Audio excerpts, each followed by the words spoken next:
মল্লিকা ও উত্তমের বর্তমান বয়সের সমষ্টি 40 বছর। 5 বছর আগে তাদের বয়সের অনুপাত 7:8। তবে মল্লিকার বর্তমান বয়স কত হবে? দেখো, 5 বছর আগে দুজনার বয়সের অনুপাত কত ছিল? 7:8। তো একজনের বয়স হচ্ছে 7x আর একজনের বয়স হচ্ছে 8x। তাদের সমষ্টি কত হবে? 15x। কিন্তু এই যে বয়সের সমষ্টি, সেটা হচ্ছে 5 বছর আগে। এখনকার বর্তমান বয়স কত? 40 বছর। তাহলে 5 বছর আগে যদি ফিরে যাই, তাহলে মল্লিকার জন্য 5 কমবে আর উত্তমের জন্য 5 কমবে। তাহলে আমরা 5 বছর আগে দুজনের বয়সের সমষ্টি পেয়ে যাব। বর্তমান থেকে 10 বছর বাদ দিলেই হবে। তাহলে 7x আর 8x কত হচ্ছে? 15x। আর এদিকে 40 থেকে 10 বাদ দিলে 30। তাহলে 15 দুগুণে 30। এক্স এর ভ্যালু কত পেলাম? 2। এবার 5 বছর আগে মল্লিকার বয়স কত হবে? তাহলে 7x ছিল আর উত্তমের ছিল 8x।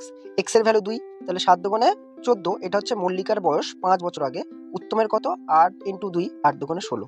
প্রশ্নে বলেছে মল্লিকার বর্তমান বয়স কত। 5 বছর আগে যদি 14 বছর হয়, তাহলে 5 বছর পরে কত হবে? 14 + 5 মানে 19 বছর। ভিডিওটি ভালো লাগলে অবশ্যই লাইক এবং শেয়ার করে দেবেন। ধন্যবাদ।